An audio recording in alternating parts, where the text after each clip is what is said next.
Okay, so we're going to start. We're going to get started. Thank you everyone for coming. It's been prolonged, I guess, hiatus is maybe a better word, since the last meeting. I'm really happy that we're starting out again, and I know there's a lot of people that are very excited to be here, as am I. And Jane, the lovely Jane, has traveled from Ottawa to be with us today and speak about her newest endeavor. And I'm very excited to hear what she has to say. So thank you, and I'll hand it over to Jane. Well, thank you very much, Krista. And if anybody had told me during COVID, it will be over and you will spend a beautiful day in Prince Edward County, would have got me through. Thank you very much for coming this morning or this afternoon and your interest.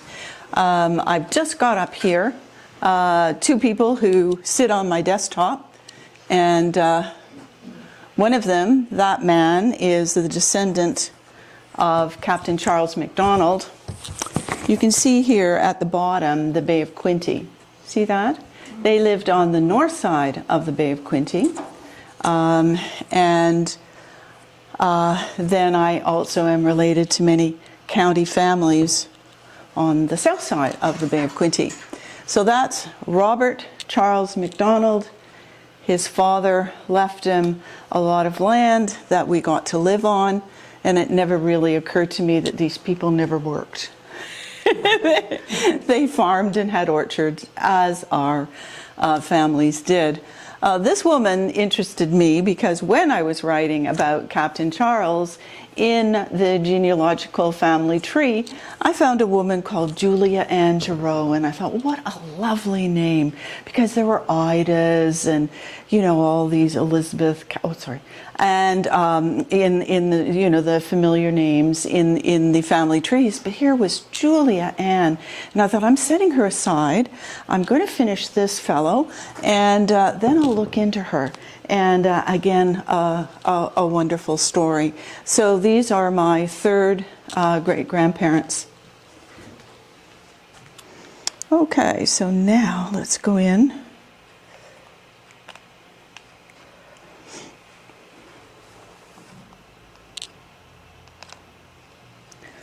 Okay, and I'm going to go into my... Okay, Catherine, you can walk me through this. Press the right button. Press the, oh yeah, share. I can't believe we're on Zoom and I'm not just calling it up like from my computer. What's going on? Okay, so I'm usually pretty good when Catherine walks me through it. Okay, so how I undertook writing about my ancestors. Hello, welcome, thank you. And I'm going to be happy to answer your questions at the end of our time. And I'll just move this ahead. Let's see if I can tame this for that. Where are my thingies? I'm used to working on another screen. Here we go. Down. Page down. There. Okay, so I called this, I never set out to write Gone with the Wind, which is by this time, after 4 or 5 years since I last met you, I really do feel like I'm setting out to write Gone with the Wind.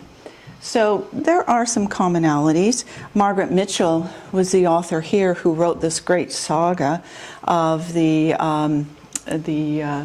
war, the Great Civil War there. And she wrote it in a fiction genre, which we're not really writing in as I'm describing it. However, there's some commonalities. It takes place during a war. There's soldiers in uniform. There's a romance, a tale of survival. There's a lot of commonalities with writing Captain Charles and with writing let's see, Daniel Gerow in Shades of Allegiance and the experiences of this family in the Revolution. So it takes place during war, soldiers in uniform, you can see there. There's a romance of sorts. and it's a tale of survival. So when I think about Margaret Mitchell, I think, oh, well, no, wonderful, all right in her. But when we look at what she's written, we see some differences in what I've written in writing family history. So we have to think of that word family all the time. Rhett and Scarlett are not real people. Margaret Mitchell made them up. Tara, the beautiful plantation, doesn't exist. Probably an amalgam of a number of them. The battles and locations might be real. And Mitchell has a lot of readers, but perhaps not her relatives. And I think for you who are writing in this room, you're writing for relatives, for posterity, for libraries, for groups that are interested. And so perhaps relatives for Margaret Mitchell was not a priority as it might be for us.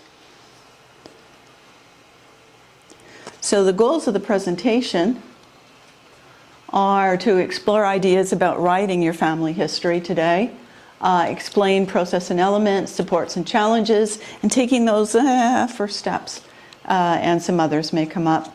This is me after 3-4 years of trying to write in COVID.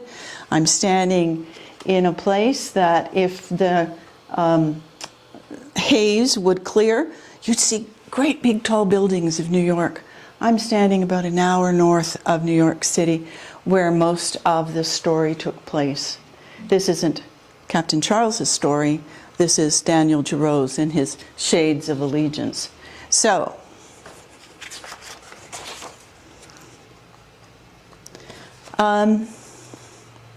anybody writing right now? Anybody put pen to paper and... Okay, anybody? Okay, there's Catherine. Catherine, what's happening with your writing? What are...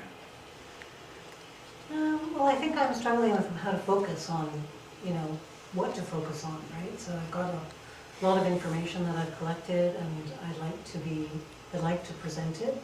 So many years ago, I did write a family history based on what I knew at the very beginning of my journey, and now I'm wanting to sort of update that, but I'm not quite sure how to focus. Okay, I think I can help you with that. Perfect. Anybody thinking about, if I did write a family history, I'd write about X or Y person? Sharon? We have grandchildren and nieces and nephews that I think would be very interested to hear their grandparents' stories. So I'll let Terry handle his family. And I'm just about to start, I think, on my father. As I sit there in the afternoons with my tea, I'm thinking, well, I'll include this and don't include that. Interesting. So scenes are forming and you're beginning to, crinkle up your brain, and yeah, this sounds good. Some ideas are forming, and there's some writing underway in the group. Warning, writing is a solitary occupation. If you happen to be a bit of a social butterfly, like I know you guys are in the back, it is one thing you kind of have to limit. Okay, so this particular, today, this presentation, I want to talk to you about why I'm here, why I am so aligned with Prince Edward County. I want to talk about how to begin and the difference in writing these things up.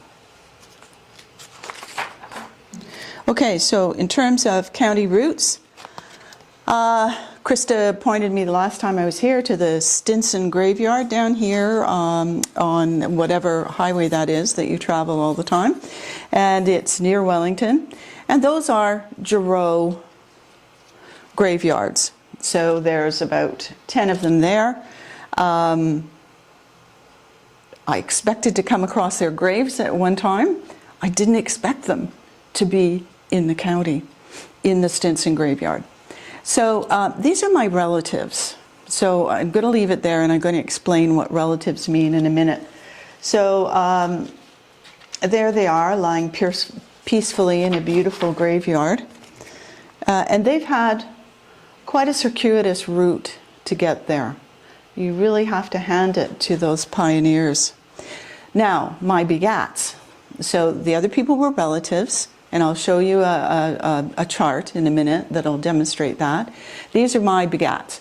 So Benjamin begat Daniel, Daniel begat, and somebody along the line begat that beautiful Julia, and Julia married a relative, a MacDonald relative of mine, and I'm a begat.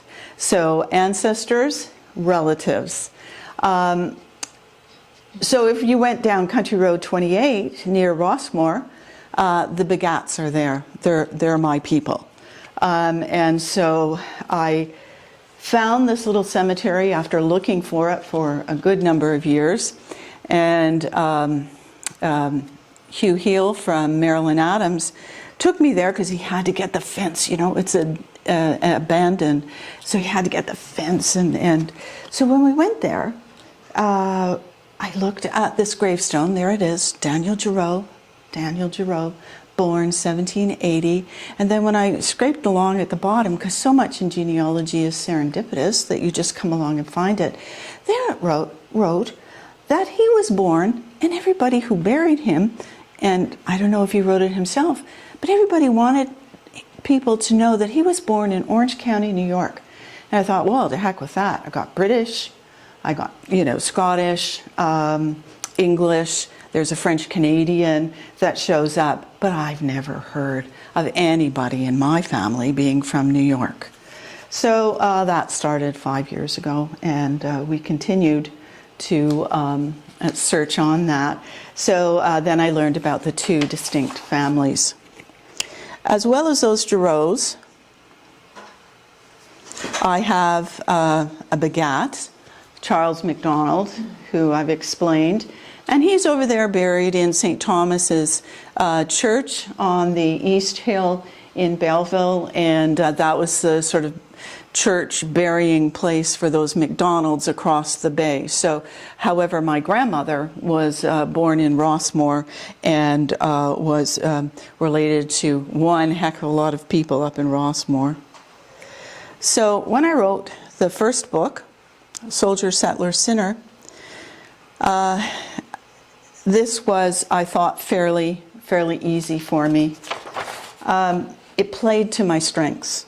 I'm used to collating big sections of data for healthcare organizations, putting that data together and make it some kind of informative for health organizations to absorb. So I played it the same way. I gathered the information, went on a hunt for Captain Charles that took me to Northumberland, England. I didn't go, but you'll see he did a little world traveling himself. And so I published this in 2017, and I think I presented it around that time. Printed by Steve Campbell, County Magazine. Had a wonderful book launch, including the mayor of Belleville, and this fellow was an actor for the Royal Rangers, and so he got the dignitaries in. And there's a website there if you want to order one of these books. I also brought some with me. So, played to my strength. I'm very proud that that book is in the Library of Archives Canada, and your book can be too. All you need to have on it is an ISBN, and they will accept it. It's here at the Prince Edward County Archives. I had about 200 printed, and there's very few left. So let's have a closer look at Captain Charles. So here are his voyages, and you can see with the British Army, starting out at 18 years old, he went to all these places. Now, when he went, he picked up any number of wives. and so this was, my family in Point Anne, very straight-laced, but I answered a lot of questions for them. So you can see where he went. So let's start talking about the mechanics of this book that I wrote. I wrote from an if I don't think about it, I can pronounce it, omniscient point of view, meaning mine was the only point of view. Captain Charles never got to speak. It was only through me taking him through these. There was no plot. I didn't really need one. I couldn't really change the way of his life events. He was posted to these places, and I followed him, tracked him down, and figured out what he was doing.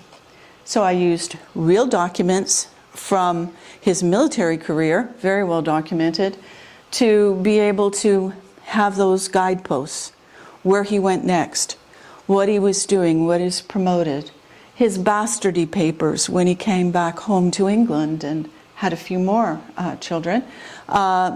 They were real people in this book. Nobody's made up.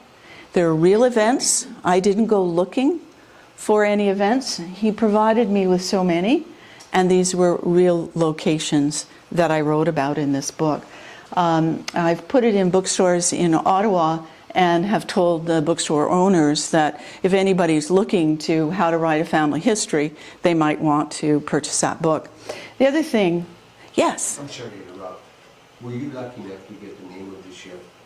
No, I was not. I'm sorry. Yeah, no, in the Napoleonic Wars, no. So they did leave from Guernsey, if that helps you, from Guernsey as a 17-year-old. So the other thing that is in here is a bit of social history. So I looked at all these places where he lived, what was going on, what was happening, what was the military like, a lot of whipping. So we were able to look at that, but nothing really in depth. Okay, so let's turn to the other book, this one. And so you have Shades of Allegiance, a true account. This is my working title right now because it changes from week to week. And then the other day I wrote this and thought, I've been following this guy for 100 years. 100 years. I have, no wonder it took me so long. So this is this is with kind permission to the Peekskill Museum. This is in New York, just below the Catskills, and is the area of operation for my ancestor during the Revolution. It was a pretty exciting place. You can see, look at those cheeky British guys coming up there with man-o'-wars and these fellows, and they're trying to drag pieces of artillery up a mountain that's about the same size as the one opposite. And we're just south of the Catskills there in this. And here's the great British Navy coming on board.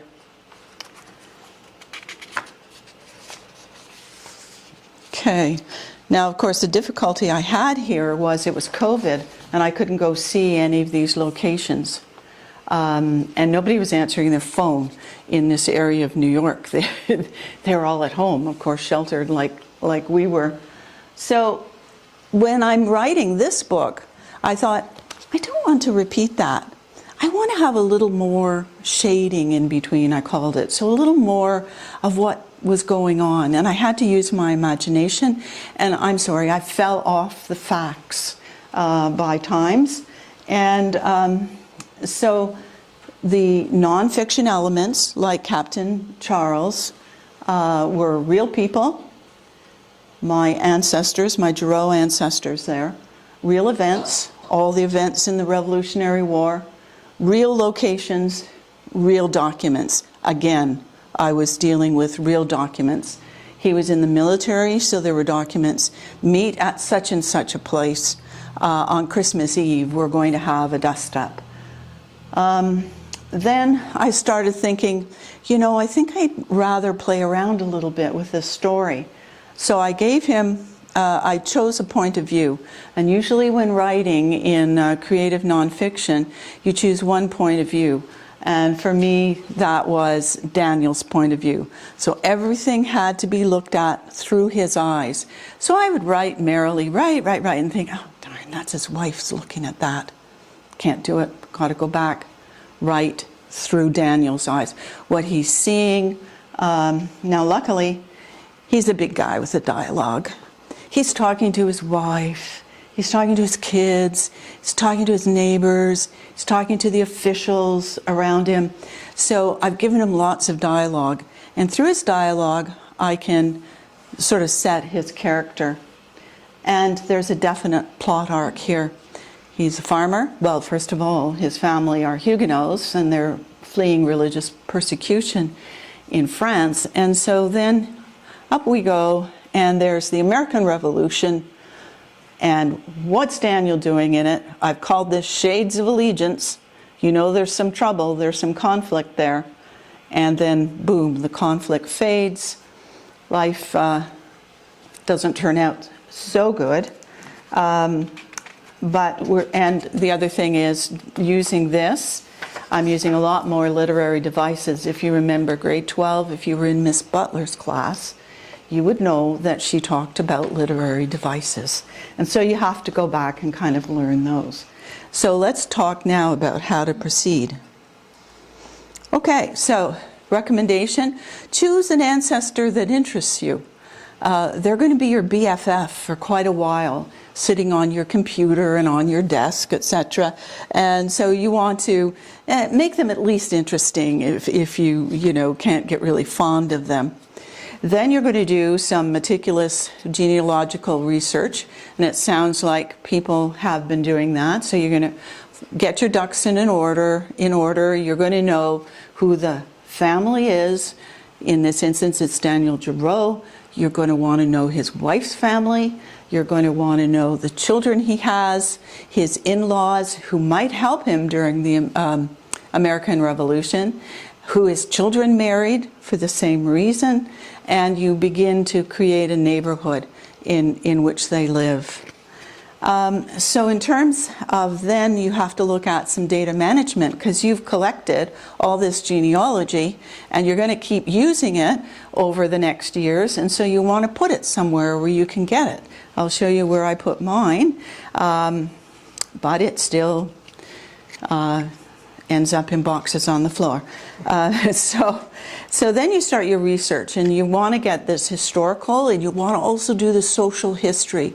What was it like to live on that place in near the Hudson? And it was forested before they came. And so you start looking beyond that, and you start interpreting the events that you think might have happened to Daniel. It's almost like constructing a crossroads. You've got the name, you've got the location, you've got the events, surely, and somehow you just get a sixth sense that your ancestor might have been there. So when you start your research, you start it really broad. Oh, wait a minute. Oh, the other two didn't come up. So sorry about that. So you start really broad with the big tomes about the American Revolution. This is what I did. I went after that. Felt that I had learned about the part that I wanted to learn about in the American Revolution. Then I narrowed that down because these people had come as Huguenot refugees to New York in the early, just at the change from the Dutch realm. And I wanted to know what New York was like for them. Well, they had a French church. So then I could go and do a little more genealogy, because I knew there would be records there from this French church. And then on a more particular everyday life was kind of what I did, looking at this little thing. So, how was Daniel Gerow's father's buried? What was the wake like? How did they perform this service in their homes? And so every day I looked in this book. What did women wear when they got up in the morning? What did they put on to keep themselves warm? So those kind of stratas of research. And then talk to relatives that might be around. Mr. Lyon, have I got a story for you? I would really like to know what you're doing on this side of the border, because I have made all the lions that this man interacts with, they didn't come across the border.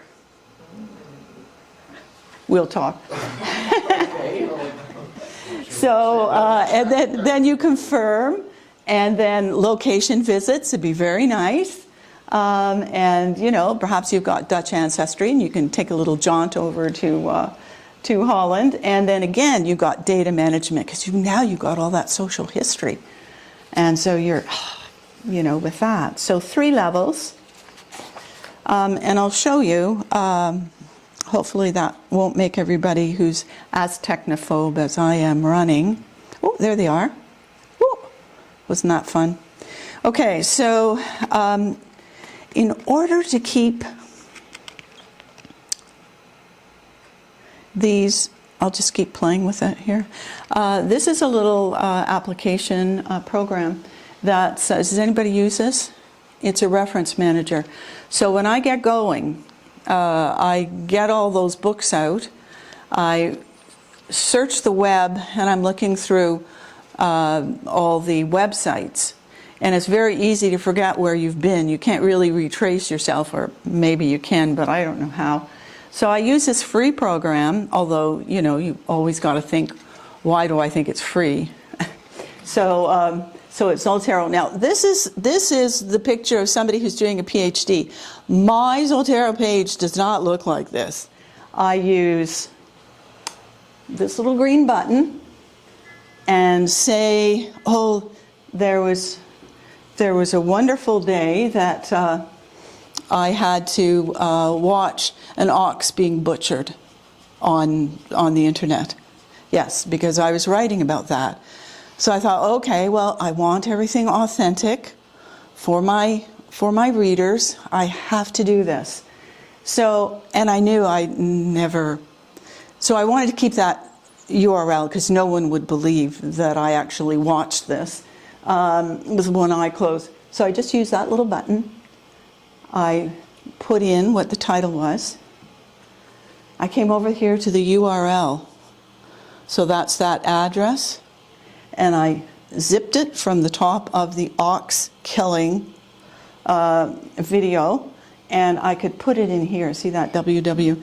That keeps me. I might never use that reference, but at some point I have to, for my readers, give them hints that, well, I didn't just make this up. I did read Rick Atkinson's big book, and I did watch that ox butchering video.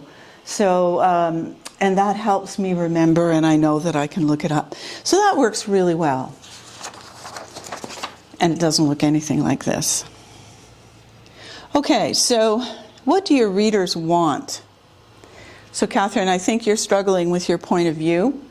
And Sharon, have you turned it around and figured out what do you think your children want to know about?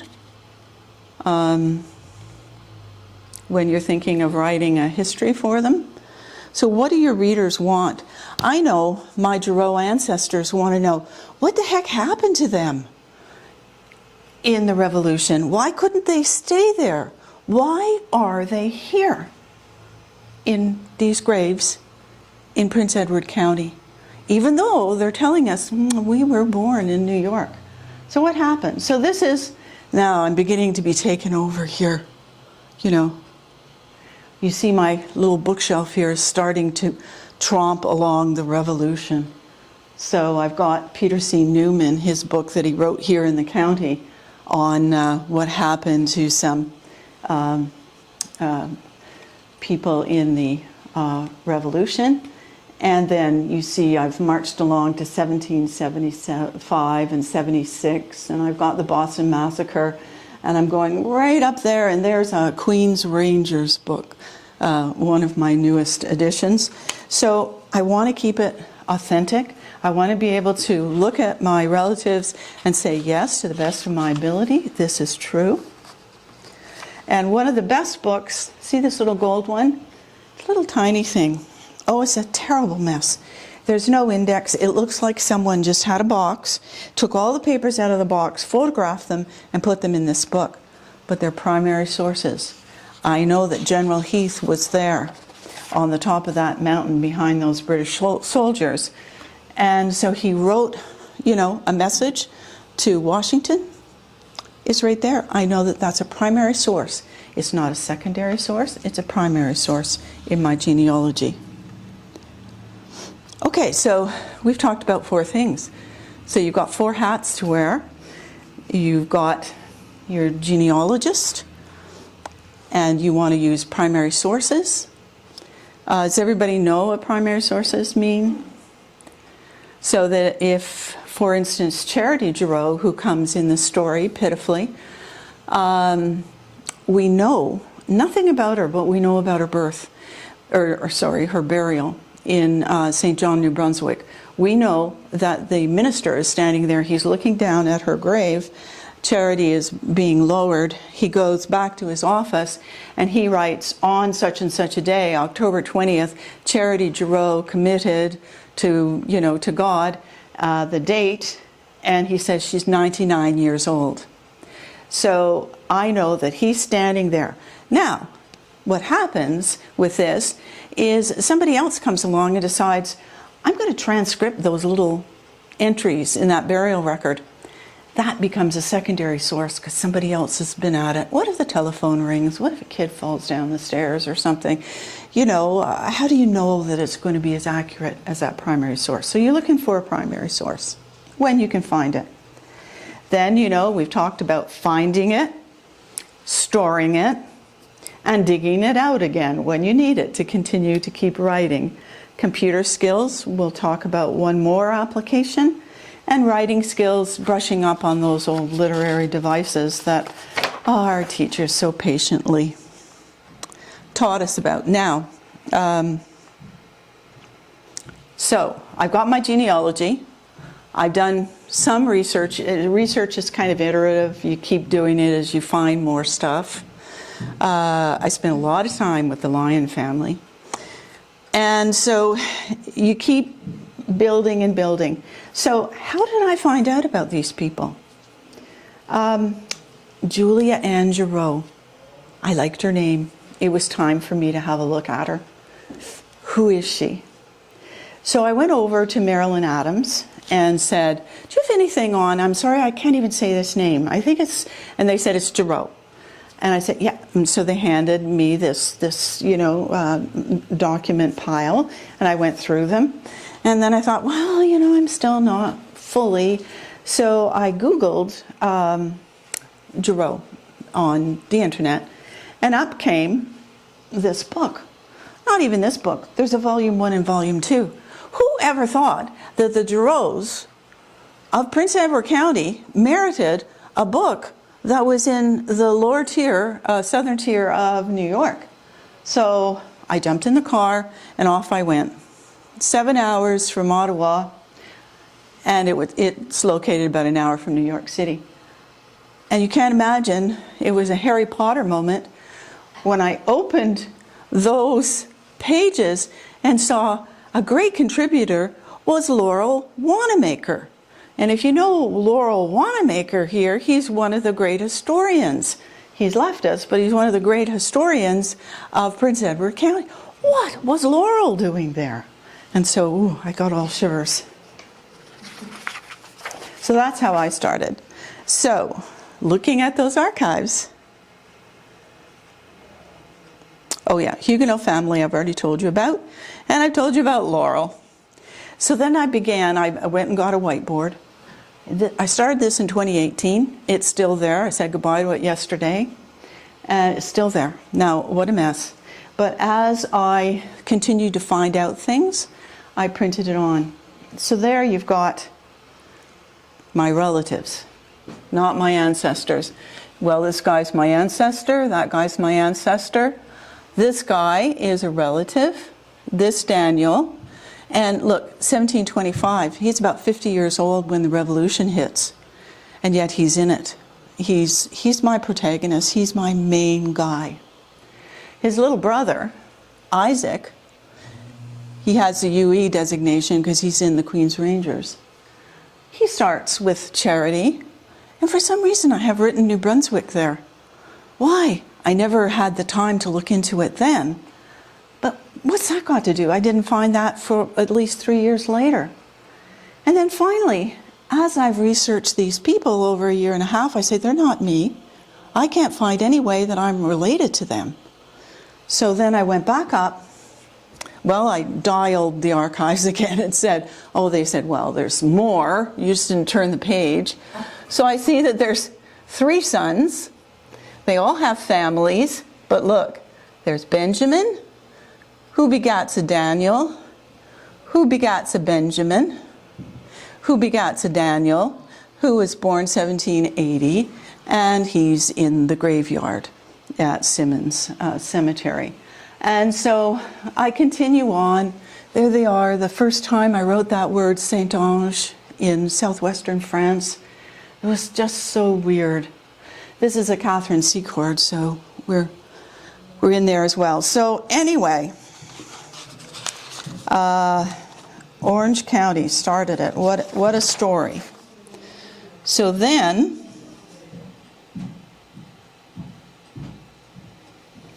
about 6 months ago, I was going to do a presentation in New Brunswick, because that New Brunswick keeps cropping up.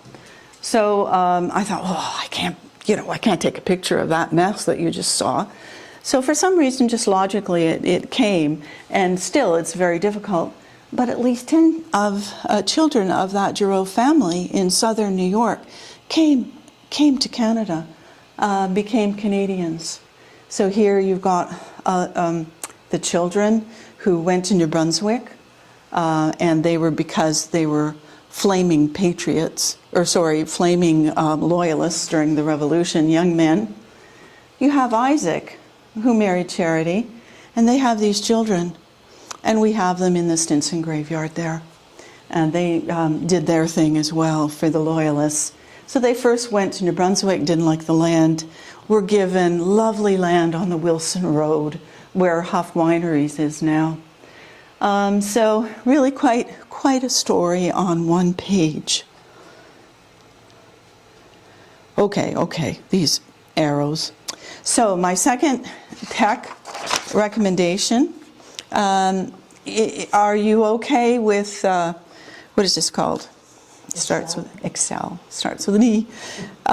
So I've kept, when I found something, I put it here.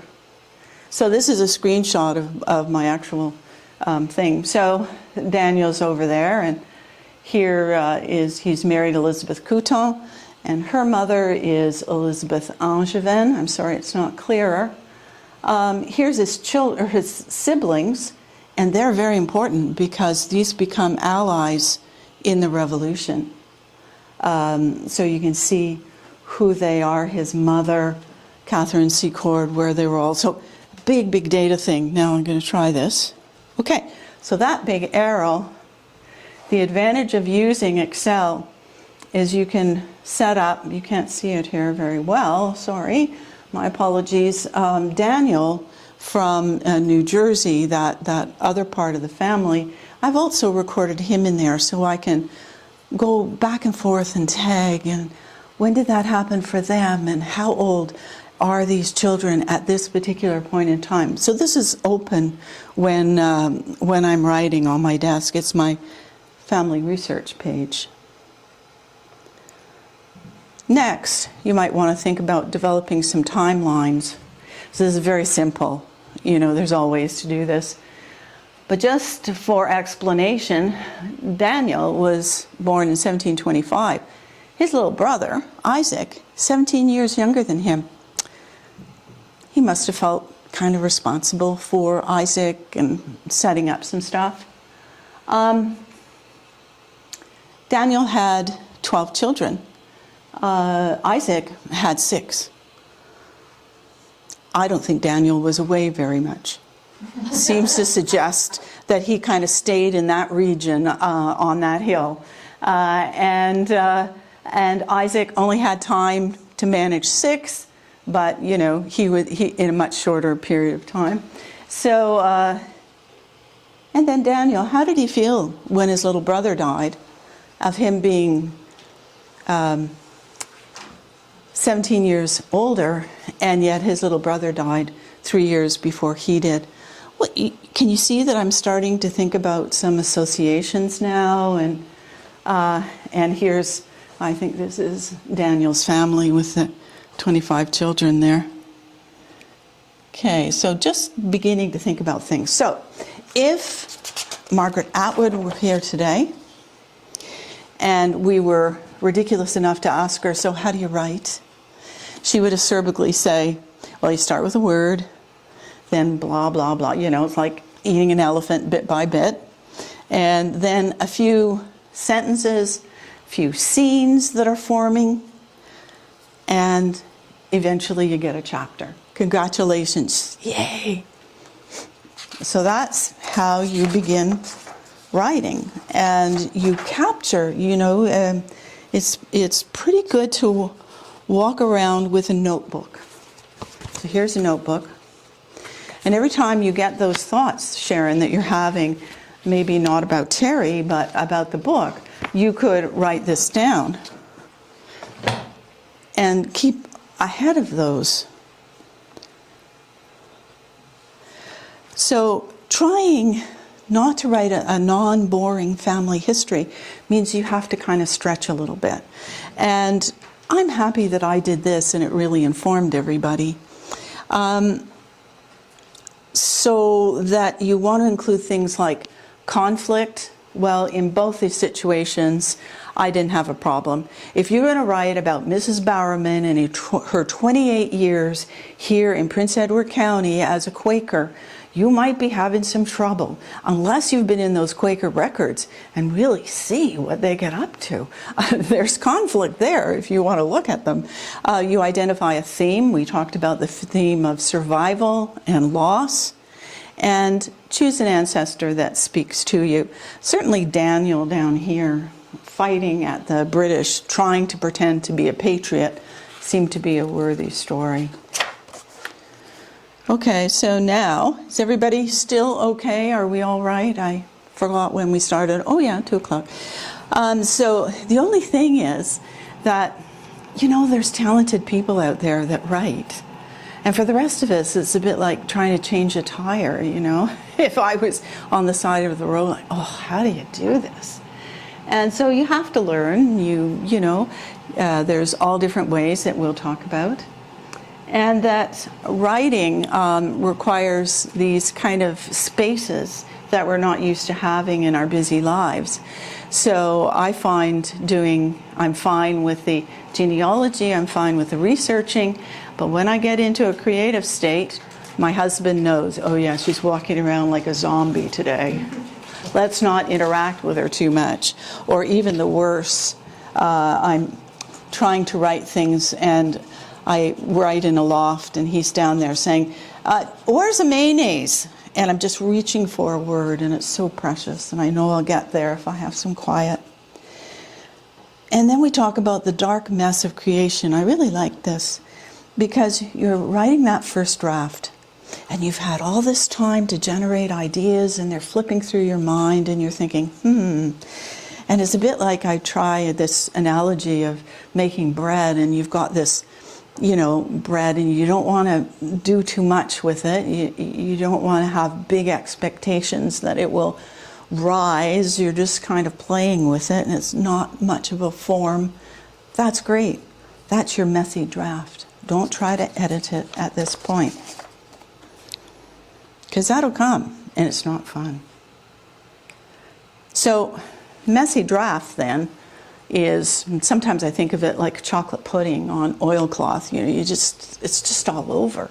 And it's coming really quickly and you don't want to stop it. And you think, well, this is just messy, you know, but it will get better. So you start revising, you start sifting the same sand over and over. And then it comes and it's better each time you go through it. You might drop some things, you might reorder. It's good not to have really great thoughts about chapters at this point because those chapters will be rejigged and reordered. And then there's a lovely book that's out and it's got a terrible, terrible title. Can you read it? Refuse to be done. Yes, I'm living that now. And I've asked the fellows in the book company if they have this book, and they have a couple in stock for you if you're interested. But look at this. Ernest Hemingway said, "There's no such thing as a great writer, just a great rewriter." So I thought, you know, I looked up from my torture and thought, oh, okay, yeah, I guess this is what I'm supposed to be doing. So that's a great, it's just a little, you know, a little book, and it goes right to the point and tells you, you know, keep going. And here's an author. She has a nice series. I don't know if you've read any of them. Her protagonist is named Georgie, and she's actually a princess or something. And so this person says, when I write, I like to take the reader to the time and the place. So look at, I can take him, but for Daniel Gerow, I can get him right there. You can hear his voice. You can see what he's seeing. It's right there. Every little detail is in front of him. And it's in the small details, she says, that reminds us where we are. And just recently, one of the writing groups I belong to was reviewing this book. This book had 3 protagonists. They were all gardeners at different times. So I'm reading away there, and I'm nodding off, and I'm thinking, oh dear heavens. And then she has put in, that protagonist starts playing around with her corsets.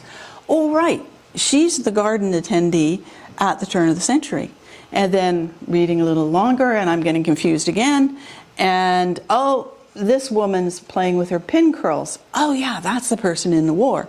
These small details. The third person reaches in and pulls out her iPhone a little while later in the chapters. Brings us right in to where we're supposed to be. So those small details that you've been researching, you have those everyday life books, and so it all comes together.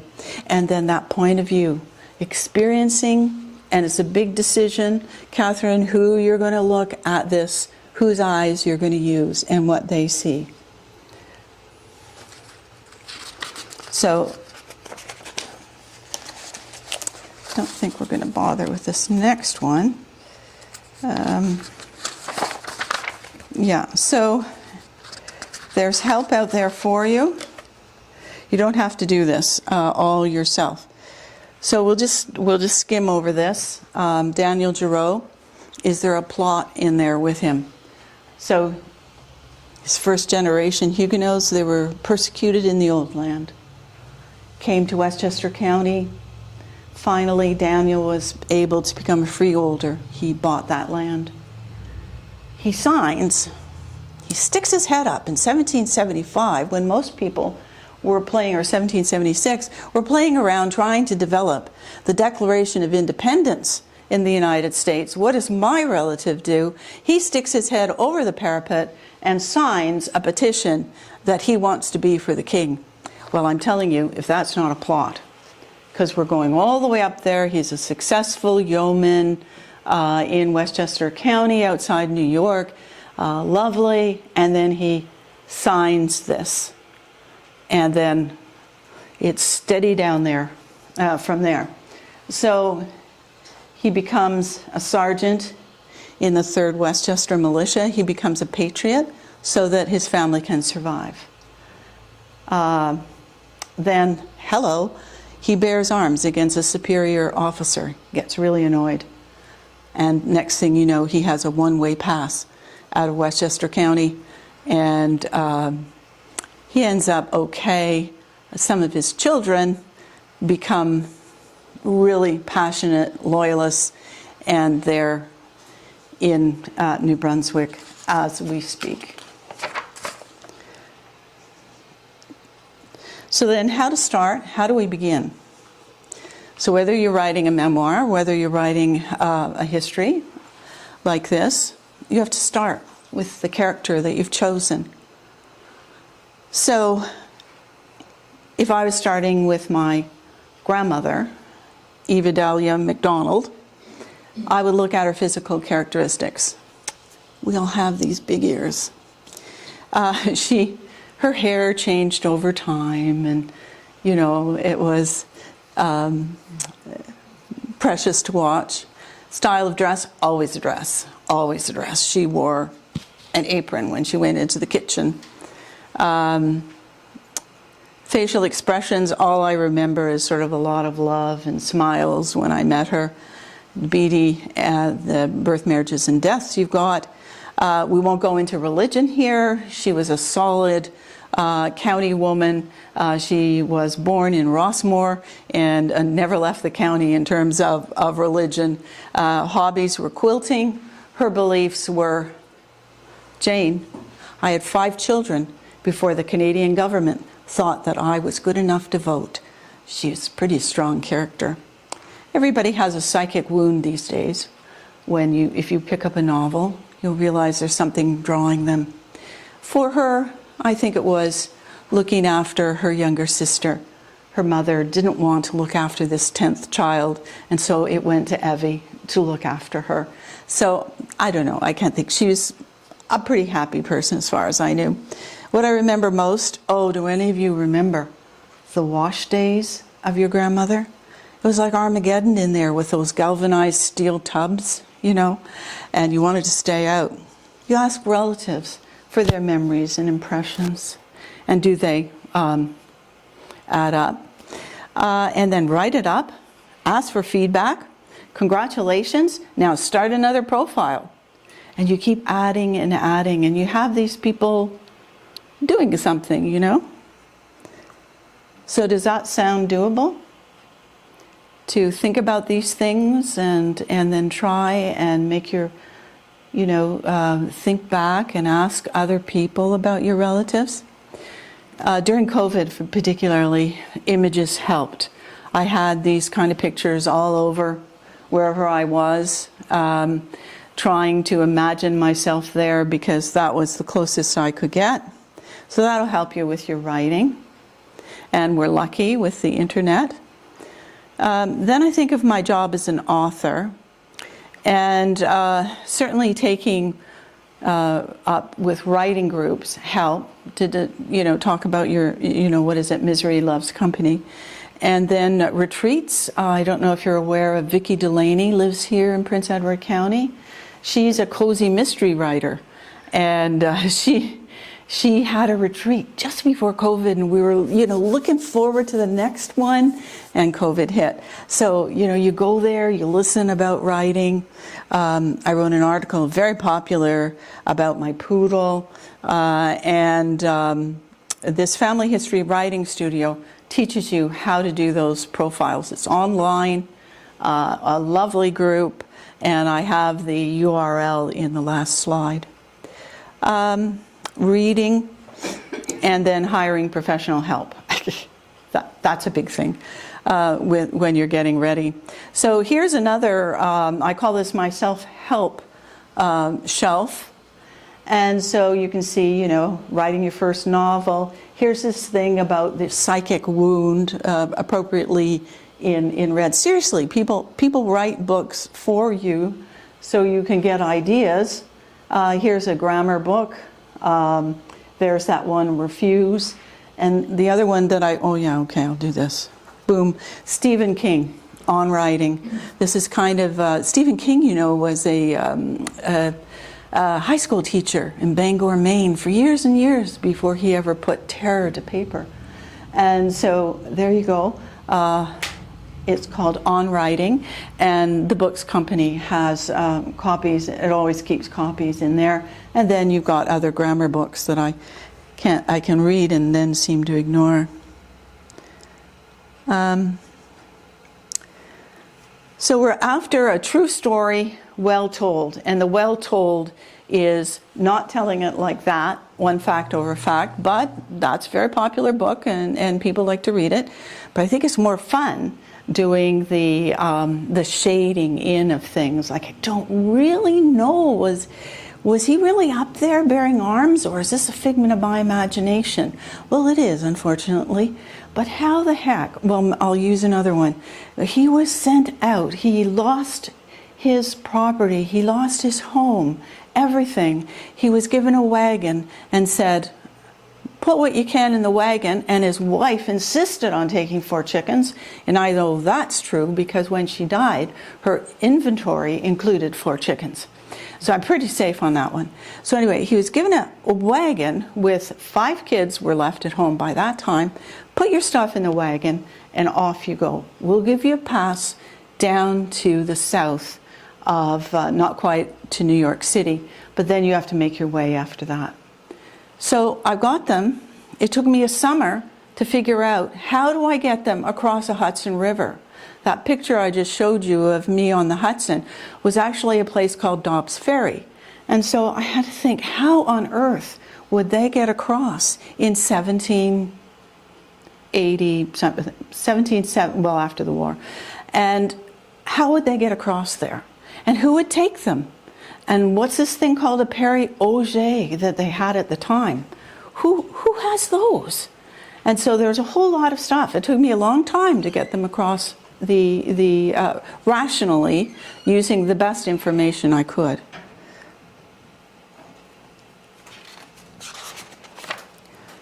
Okay, so when we think of this, we also think of historical fiction. So I don't know if that's crossed your mind as you're sitting here. So what is the difference between what you're doing and historical fiction? So those of you who have read the Philippa Gregory novels, anybody read Philippa Gregory? She talks about, Anne Boleyn and the queens and kings of England. And she writes mostly, her people are real. But she's just written a series that her protagonists aren't real. But she has a king. Cleverly, she's put him in Holland, even though this takes place in England. So he's real. Her family isn't. The events are real. The locations are real in some instances. She's gone in there and she's dug. And so it's really interesting. But it's historical fiction because she's got a lot of stuff that we don't know about versus this well-researched that I can stand in front of my Gerow relatives, my MacDonald relatives, and say, yes, this, for the most part, is what your ancestors did. So that's kind of the difference. Okay, so the whole thing here is in creative nonfiction, which is sort of halfway between him and this historical fiction, is those real events, real people, real locations, etc. And so you've got to decide, if you're going to write like this, how much you're going to shade in. Like, I don't feel very comfortable that that fellow is at the top of that hill up there pointing a rifle at his commanding officer, because I don't know if it's real. I've just had to figure out something that gets him thrown off his land, his goods, only he can take. He's a prosperous farmer, and all he can take is what's in that. They weren't after him because he was a false patriot soldier. He managed to keep... What happened? I don't know. It's nothing that I can find. But I also know that using the New York Library, good soul there, I said, it's in box 5 of the American Revolution. Can you have a look and see what this fellow called Sam Drake did in the Revolution? And Amy came back and said, well, he wasn't a nice fellow, was he? No, I think my relative's going to shoot him. So anyway, and then you have, we'll just quickly go through these. This is something that I wrote. Several Peekskill men gathered in a small hollow above the Hudson. So you have problems with historical accuracy because, did they call it the Hudson then? Had Henry Hudson been up there? Yes. Some people still called it the North. But the British wanted everyone to call it the Hudson because Henry Hudson, even though he sailed for the Dutch, was actually British. So I could write that these men from Peekskill were standing above the Hudson. Challenges include old names. So look at Mr. Birdsall there. He has all these ways of spelling. And it was only until I did a deep dive into Peekskill town itself, instead of focusing on the hill behind them, I found Birdsall pub, and George Washington actually did sleep there, so that I knew the accuracy of those old names. The same goes for locations, because when I finally got there in October, there I was standing at the top of that mountain. I could see it. I could see it instead of imagining it. Oh, there's nothing there. There's absolutely nothing there. The people in the town of Peekskill are very annoyed that no one keeps up the Revolutionary War camp that was there. So change over time, settler to urban times, lack of historical interest, make it really difficult for this work. And I won't bother with the Revolutionary War. So just a summary of, oh, and I have a handout for you. I'll get that. This is Hilary Mantle's 10 Rules for Writing Fiction. And it's quite funny at the end. She says, if you get frustrated, stand up, go for a walk, but don't engage too much with anyone. Try and stay in your head by yourself. This is my husband's zombie thing. And so what is a summary? I really wanted to tell my family history as you do, authentically. So that requires a whole lot of that mole stuff. Discovering it, and if I wrote again, which I am Charity going into that pit, being 99 years old, I want to know what happened in those beginning 99 years with her husband dying and leaving her with 6 children. So I will write in this vein again, and I wish you luck when you're doing it. So, how long did it take me? How did I write my books? I think that was your question that you invited me here to share with you. Well, slowly. And with a lot of help. So getting people who are more experienced than myself. The benefits of writing.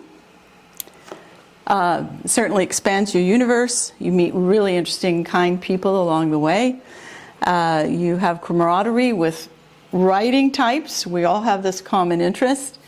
And you start reading with intent. You know you're a writer when you read your books with a pencil. You know, you're sitting there because you're making all these notations of how you might.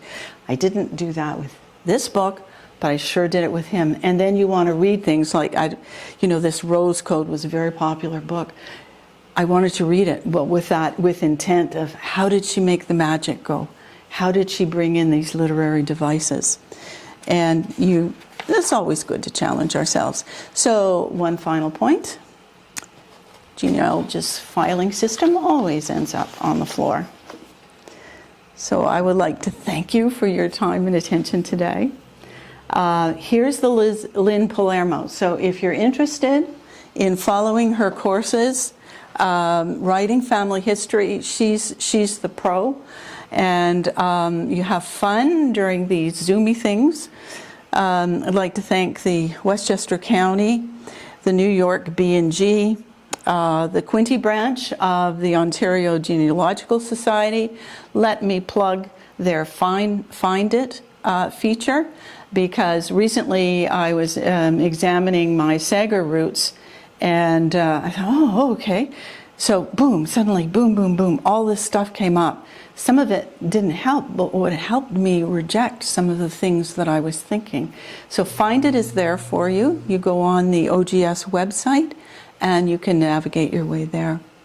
I'd like to thank Marilyn Adams in Ameliasburg, and Patrick Rafferty, who seemed to be the only guy in the southern tier of New York who was answering his phone during COVID.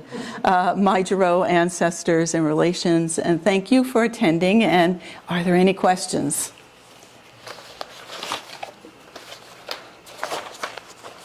I'll give you a minute because I want to dig out this Hilary Mantel thing. It might, I'm sure, inspire you.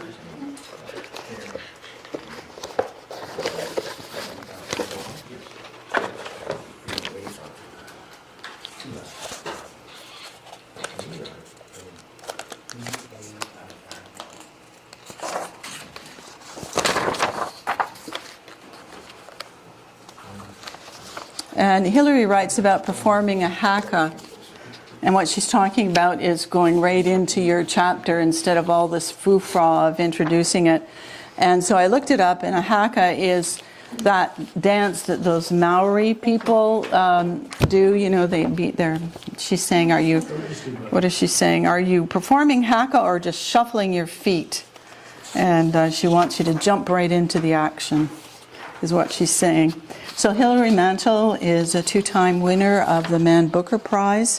She's the first woman who won the Booker Prize. She's British, and she died this year. 2, 3. And Krista, I'll get you.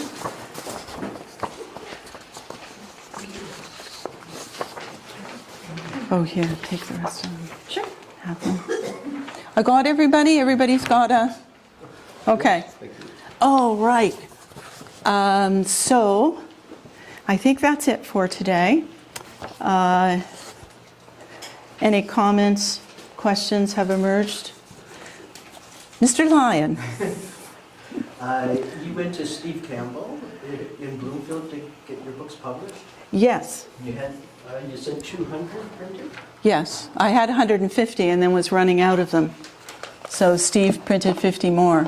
Is that like a complicated process? Not for Steve. I know Steve, but I've never had a book published, so... Yeah. So he does all this binding. He does the cover. There's other people, lots of other people who will do it as well. He does this very complicated... Where's my complicated? Oh, this one. Okay, this is the page that gets me into the library and archives. It has the I... Thank you, Catherine.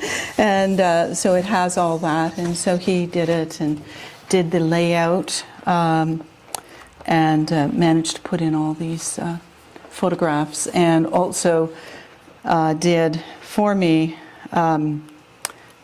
quite a detailed bibliography and footnotes for me. So this is a very nice book that he did. So I'm so pleased that he's taking on this other one, and he'll do the same.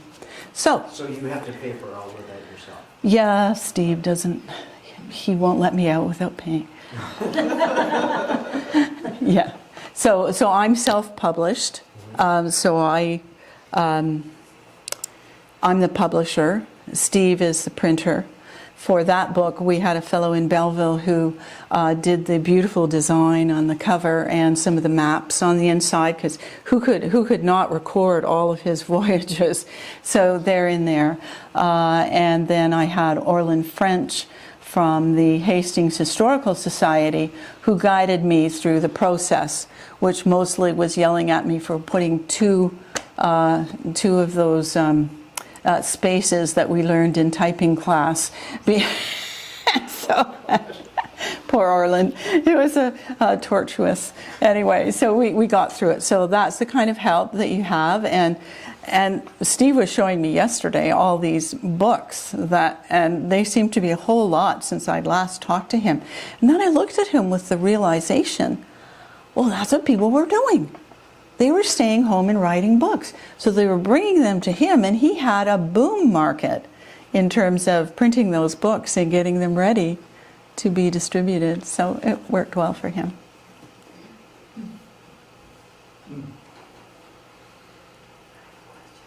Yes.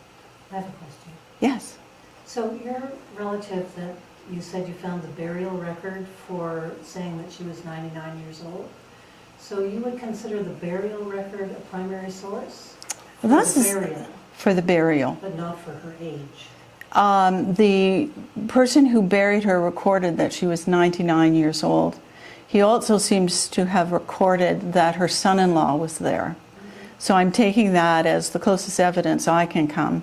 I don't know when Charity was born. I don't know when she and Isaac married. I don't know when her first child was born. I only know Henry, who fetched up here and asked for more land, and he gives his birth date. So yeah, so I was excited about that. Mm-hmm.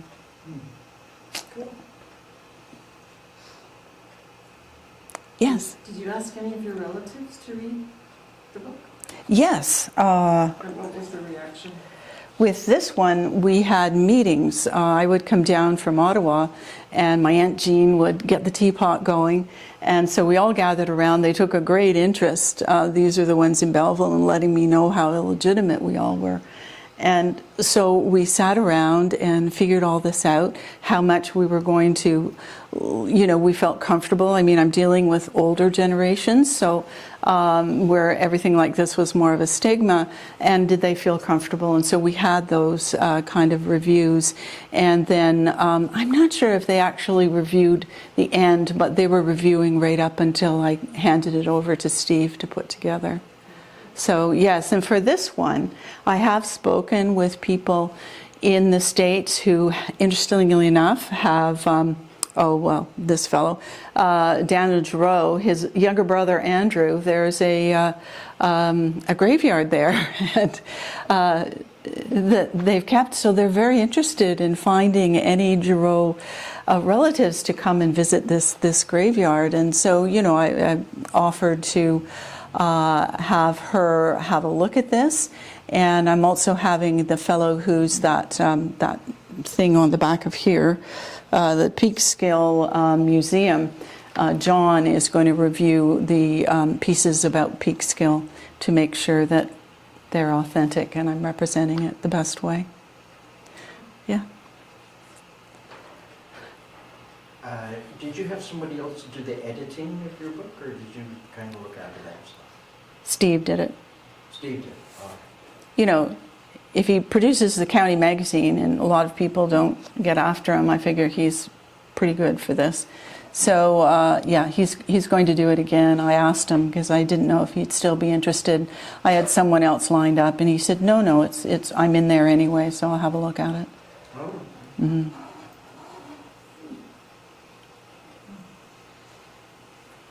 So it's a lovely day. There's very nice sunshine out there. Thank you so much for coming. Oh, do you have another question? Well, you mentioned the Lionses, so of course. Oh, do you want me to tell you about the Lionses? Well, I just want to point out a lot of the work that you've done looks like it's from, which county is that? Westchester? Westchester, yeah. As far as I understand, my Lions family are from Poughkeepsie in Dutchess County, so I'm not sure if they might be the same, but. I don't know. It would depend. I have Poughkeepsie relatives as well, the Coles, who came into the first person into Adolphustown. And You're related to the Coles, too? You must know Dr. Paul Cole.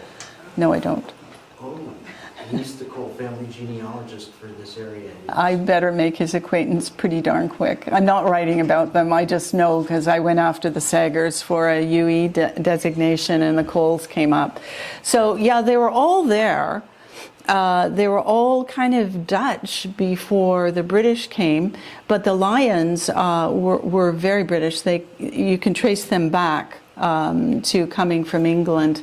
And so where I picked them up is in the south of Westchester County, and it's called North Castle.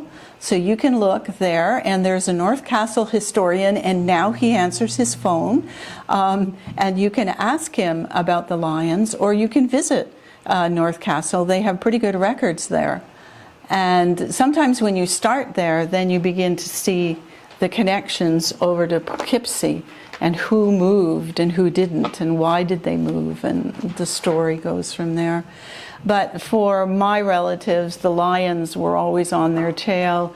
The Lions, when my ancestor was poking his head above the parapet, I have your ancestor standing on the porch of this public building saying, "We are going to sign the Declaration of Independence." And my Gerow saying, "No, we're not," along with Isaac, along with his brother Andrew. They're all standing there saying, "No, we want to be for the king." My first Lions ancestor didn't come up till 1790, so he would be classified as a late loyalist. Right. I have not been able to find the letter that he wrote for the application for the land grant. He got one of the original land grants on the North Shore of Hay Bay. But it doesn't say why they gave him the land or why he waited so long to come up. No, the Gerows were like that too, coming up from New Jersey. And in 1790, sometimes they're called late loyalists. And one wonders why they came up. Sometimes they did things in the Revolution that their neighbors no longer felt comfortable living next to them, and so they were exiled.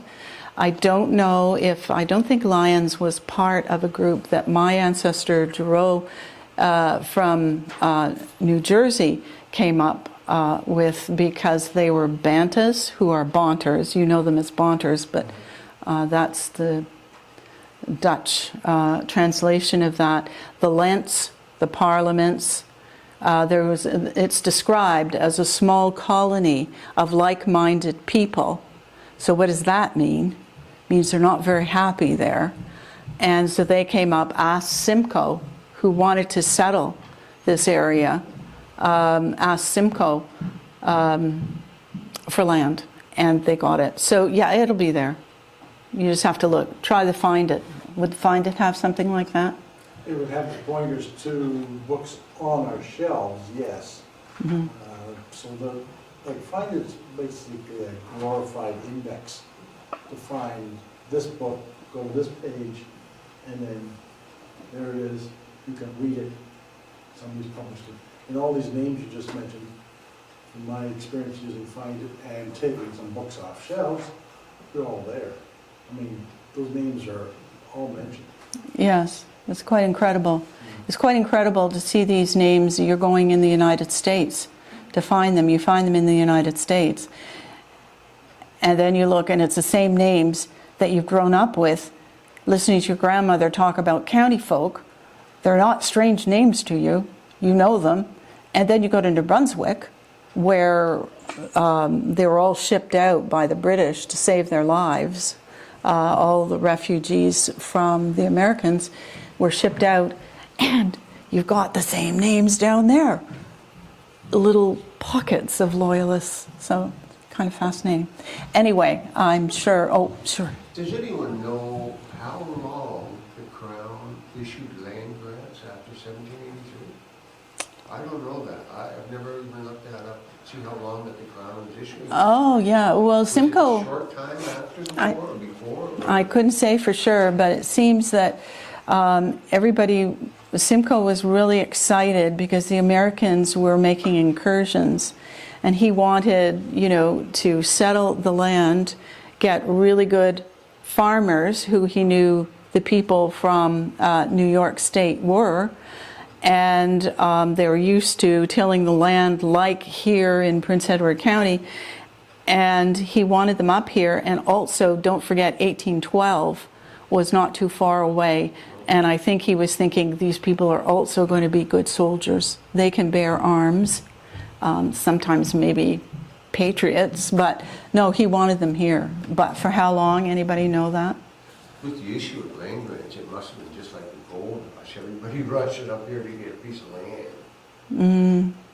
Yeah, I don't think you found a whole lot of Americans, and some loyalists came and then left and went back because they just couldn't imagine the rigors of trying to do this and settling, particularly in New Brunswick. The first woman who got off the ship and looked and said, "This is the rockiest piece of land I've ever seen." So anyway, well, thank you for your questions. That was really great. Yeah, so you have my card. So if there's any other questions you have, I'd be happy to answer them, and I'll let you know if the book ever stops being refused to be done. I'll let you know. So thank you very much. Thank you. Nice to see some of you again. Great fun.